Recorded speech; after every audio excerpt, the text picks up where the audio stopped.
Hello everyone, this is Tom Fox. I'm the Compliance Evangelist, and I'd like to welcome you to June's podcast series on 1 month to better investigations and internal reportings. So what do you do when the call, the email, or the personal tip comes into your office where an employee reports suspicious activity somewhere literally across the globe? That activity might well turn into a Foreign Corrupt Practices Act issue for your company. In today's climate, it can turn into issues under lots of different anti-corruption jurisdictions. The Brazilian Clean Companies Act, the UK Bribery Act, or even domestic anti-corruption laws, such as brought GSK to bear in China.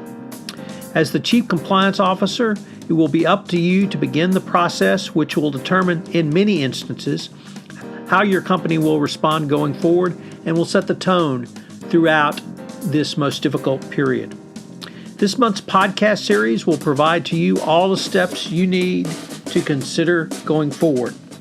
I'm going to take a look at independent versus in-house investigations, investigation protocols, the different resources that a compliance practitioner may bring to bear in an investigation, such as internal audit, IT, and legal. And I'll take a look at special issues such as privilege, Upjohn and Miranda warnings, data privacy, and of course, the Yates memo and its effect. I think you will learn a lot this month if you follow this podcast series. This is Tom Fox. Thank you very much for listening to the June podcast series. Day 3, the investigation protocol. Your company should have a detailed written procedure for handling any complaint or allegation of bribery, regardless of the means through which it is communicated. The mechanism could include the internal company hotline, anonymous tips, or reporting directly from a business unit involved. You can make the decision on whether or not to investigate with consultation from other groups, such as the Audit Committee of the Board of Directors or the Legal Department. The head of the business unit in which the claim arose may also be notified that an allegation has been made, and the Compliance Department will be handling the matter on a go-forward basis.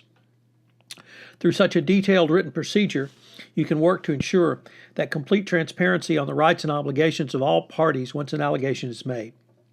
This allows the Compliance Department to not only have the flexibility, but also the responsibility to deal with such matters from which it can best assess and then decide how to manage the matter.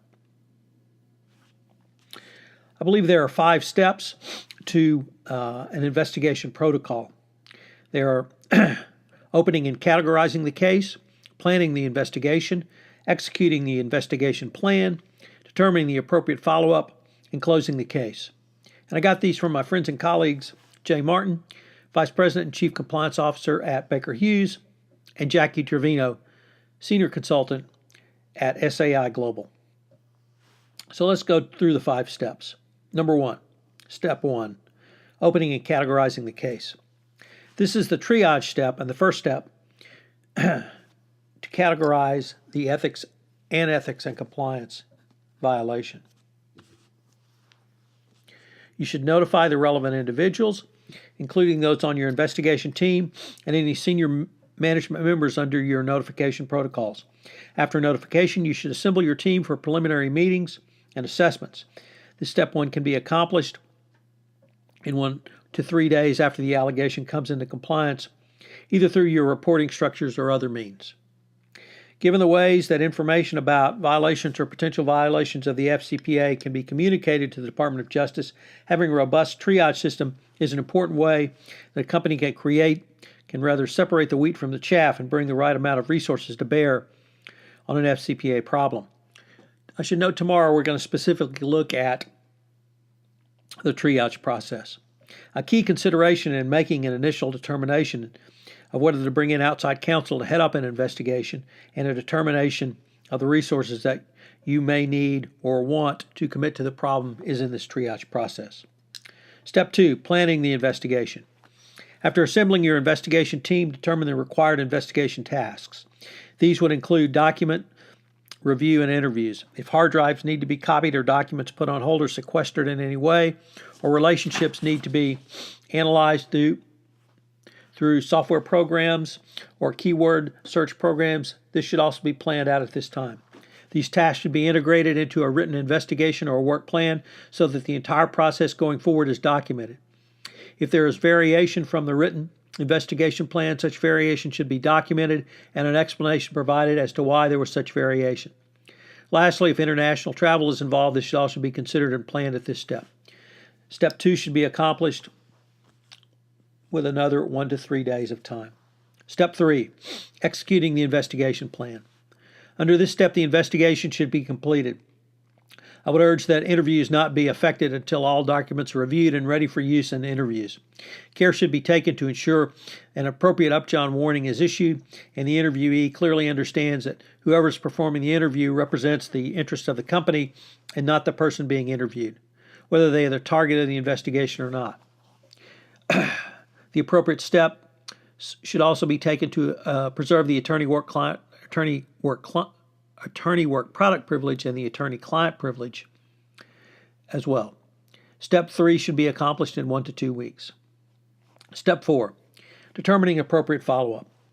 At this step, preliminary investigation should be completed and you should be ready to move into the final phases.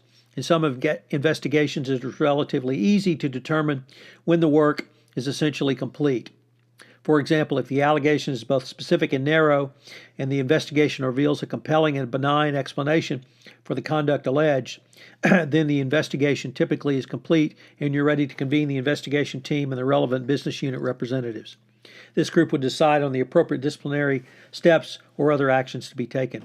This step 4 should be completed in 1 to 3 weeks. Now, it must be cautioned at this step if there are specific findings or discrete allegations of bribery and corruption, a decision must be made on how to handle such allegations going forward. Step 5, closing the case. Under this final step, communicate the investigation results to the stakeholders and complete the case report. Everything done in the above steps should be documented and stored either electronically or in hard copy form together. The case should be completed. Step 5 should be completed in 1 week or so. Now, obviously, this is not for a significant investigation that you have to bring in outside counsel. It will take a multitude of time and multitude of interviews and weeks to effect. In that case, it will be much different. But this investigation plan really, or protocol, really gives you the background to think through how you're going to handle the routine investigations, which is equally important. One of the things the government has made clear to us is they want to know what your investigation protocol is, and I can only urge you to have one in place, ready to go when an allegation is made. So what are today's 3 key takeaways? Takeaway number 1, a written protocol created before an investigation is a key starting point. 2, create specific steps to follow so that there will be full transparency and documentation going forward. Although I've laid out a 5-step program that I think is appropriate, you may have other steps, but the key is that you have these documented. And finally, consistency. It is absolutely mandatory that you be consistent throughout this process. If you have a variation or a variance, that variance be considered, approved by higher-ups, and written into or documented as to why the variance was granted. The Department of Justice evaluation of corporate compliance programs requires properly scoped investigations by qualified personnel. By having an investigation protocol, this gives you a very good way to meet this prong to ensure that the investigations have been properly scoped, were objective, appropriately conducted, and properly documented. This is Tom Fox. Thank you very much for listening to Day 3 to 1 month to better investigations and reporting, and I hope you will join me tomorrow for Day 4. If you have listened to this podcast on iTunes, I would greatly appreciate it if you would rate us, as it would help in our rankings and also help get out the word about the only daily podcast for the compliance practitioner. Also, if you have any questions, please feel free to email me at tfox@tfoxlaw.com. This is Tom Fox. Thank you very much for listening to this episode of 1 month to better investigations and internal reporting.